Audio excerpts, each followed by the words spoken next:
আচ্ছা ভাই, আপনি কত বছর ধরে এখানে ব্যবসা করতেছেন? এই যে 3 বছর ধরে ব্যবসা করতেছি ভাই। 3 বছর ধরে। আপনার আনুমানিক কত টাকা ক্যাশ খাটাইছেন? আনুমানিক তো প্রায় 10 লাখ টাকা হবে। 10 লাখ টাকা আনুমানিক ক্যাশ খাটাই ফেলছেন।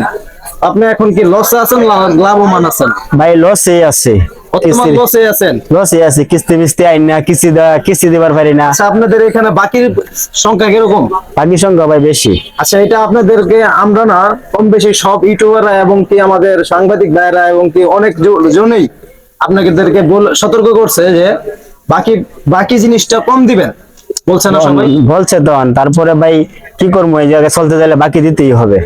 ব্যবসা করলে বাকি দিতে হবে, যে আপনি যার বাকি দিয়ে টাকাটা তুলতে পারবেন তারই কিন্তু আপনার বাকি দিতে হবে। এখন তো ভাই সবাই তো দিব, এখন যারা মাইরা খাই দেবো, আপনি মনে করেন আপনার কাছে বাকি দিলাম, আপনি বাকি মাইরা খাই দেবেন, এটা কি আমার বিশ্বাস?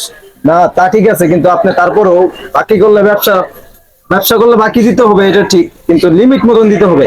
লিমিট মতন মনে করেন আপনি নিছেন, গেছেন গা নিয়ে আপনি গেছেন গা, আপনি যাই লাগা তো আর আপনি তো আর বাড়ি থেকে যা দূর করে ধরে আনতে পারবো না। আচ্ছা, এখন যদি আমি আপনার কাছ থেকে একটা তোষক নিই, কয় টাকা দাম রাখবেন? আপনি একটা তুষক নিলে কোনটা নিবেন, সাইজ ভাই আছে। ধরেন আমি এই যে আপনার বড় কাঠের একটা তোষক নিলাম, কয় টাকা দাম রাখবেন? বড় কার খালি তুষকই নিবেন না, কিছু নিবেন না? শুধু তোষক বা বালিশ সহ নিলাম, ধরেন কয় টাকা দাম রাখবেন? 2500-2000 টাকা। আপনি কিছুক্ষণ আগে বললেন যে 1700 থেকে 2800 টাকা, এখন যদি এটা আপনার 2500 টাকা বলতে আপনার ভালো মন্দ আছে না, আপনি তো ভালোটা বলতে বলছেন, একটা আছে রেডিমেড আছে বানায় রাখছে, আমারে নতুন করে বানাই দিবেন?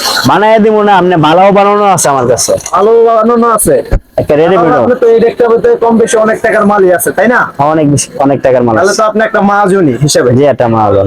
তো যাই হোক, আপনি আমাদেরকে এই জায়গায় আনছেন, আপনাকে অসংখ্য ধন্যবাদ, এবং আপনার প্রতি আমার অনেক শ্রদ্ধা হইলো, এবং ভালো থাকবেন। আল্লাহ হাফেজ। আসসালামু আলাইকুম।